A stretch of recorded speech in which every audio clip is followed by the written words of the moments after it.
Hey folks, this is Vince with Dad's Gaming Addiction, and today we're going to check out Sushi Go. It's a fast-paced card collecting game for 2 to 5 players for ages 8 and up, with the average playtime being about 15 minutes. The idea of this game is very simple.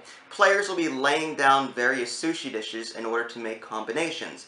The better the combination, the more points they earn, and the player with the most points at the end of 3 rounds will win the game.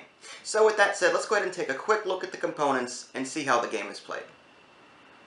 As far as game setup is concerned, it's very simple. Take the deck of cards and shuffle it. Very simple. The game itself is played over 3 rounds, and what you'll do at the beginning of each round is deal each player a certain number of cards. That number will change depending on how many people are playing the game. Now, there are no player turns in this game. At the same time, each player will look at their hand, choose a card, and place it face down with the intent on scoring it. Again, this is just example purposes. Normally, players would want to look at their hand first before putting something down. Once they're all done doing that, they'll go ahead and flip them over at the same time, and this is the card that they'll score at the end of the round. At this point, each player will pass their hand clockwise around the table. So you've got this deck going over here, this deck coming down here, and this one coming over here. Alright, now with their new hand, players will take a look at it again, choose a card, play it face down, and again, they'll repeat the process. They'll flip them over at the same time, scoring that card. Wow, that lucked out.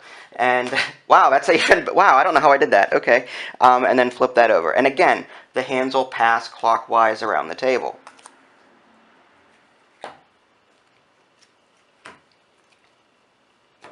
And once again, players will choose a card from their hand, put it face down. I think you get the idea. Reveal them, put it in their little score pile, and so on and so forth. And this will continue until the hands are empty and there's no more cards to pass around. And then at the end of the round, they'll go ahead and take a look at the cards they have and then score them appropriately, noting the scores on a separate sheet of paper. At the beginning of a new round, players receive a new hand of cards. Again, the number of cards they get depends on how many people are playing the game. And the round will play out exactly like I showed you for the first round. Players will, at the same time, put a card face down, reveal them at the same time, pass their hand around the table until they run out of cards. Again, they'll note their scores on a separate sheet of paper, move on to round 3, get a new hand of cards, repeat the process. At the end of 3 rounds, the player with the most points tallied on their score sheet will win the game.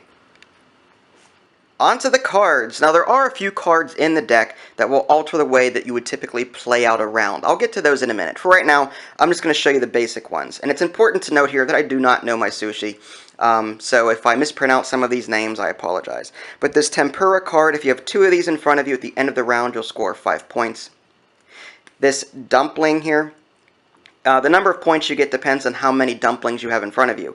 If you have 1 dumpling in front of you at the end of the round, you get 1 point. Having 2 dumplings in front of you at the end of the round gives you 3 points. Having 3 dumplings on the table at the end of the round gives you 6 points, and so on and so forth. This maki roll, again, I don't know if that's right or not, but whoever has the most maki rolls on the table at the end of the round will score 6 points, and whoever has the second most gets 3 points. And players will count the number of icons at the top of the card. Some of these maki roll cards have 1 or 2 listed here. This one has 3. So again, you want to count these up, and whoever has the most gets 6 points, and whoever has the second most gets 3 points. Sashimi, whoever has 3 in front of them at the end of the round gets 10 points. Wasabi. This card played by itself scores no points. However, if it is used with a egg nigiri, a salmon nigiri, or a squid nigiri, you'll actually score a lot of points. The way this works is that you'll play this wasabi card first onto the table. And then once you have a wasabi card on the table, it'll multiply times 3 the next nigiri card that you put down. So if you put down this wasabi card first, and then you decide to put down this salmon nigiri, which is worth 2 points on its own, it'll actually do 3 times 2, so you score 6 points for this instead of just 2 points. And you get the idea. If I had instead played squid nigiri, which is worth 3 points by itself, 3 times 3 is 9, so this combination would be worth 9 points. Now on to the special cases. This chopstick card allows a player to play 2 cards on his turn instead of 1. Just to quickly show you what that looks like, let's say that this player here played chopsticks on a previous turn. Now, it's a new turn and players will go ahead and choose a card to play face down in front of them. Now before they reveal them, the player with the chopstick card can say Sushi Go. This allows them to take a second card from their hand and play it face down. None of the other players get to do this. This chopstick card then goes back into that hand, just so that everyone has the same number of cards in the hand. Then they'll go ahead and reveal them all at the same time, adding them to their score pile, like so. Last but not least, we have these pudding cards, and these are a special case because at the end of the round, players will put their cards into a central discard pile. The exception to that rule is the pudding card. This pudding card will stay with a player until the end of the game. So just to quickly show you that, there's a pudding card here. These go in the discard pile. Again, this is after players have recorded their scores. These 2 stay with this player. And I don't think this player has any. Okay. So at the end of the game, not the round, the player with the most pudding cards gets a total of 6 points. The player with the least number of pudding cards gets minus 6 points. And there you have it, a very brief look at Sushi Go. It's important to note that I did not cover all of the rules found in the rulebook, but hopefully this will give you a general idea as to how the game is played. Very easy to pick up and play is my first impression, and you can play this in one of 2 ways. You can play it casually if you're having a tough day at work and you don't feel like thinking. You can just play a card and be done with it.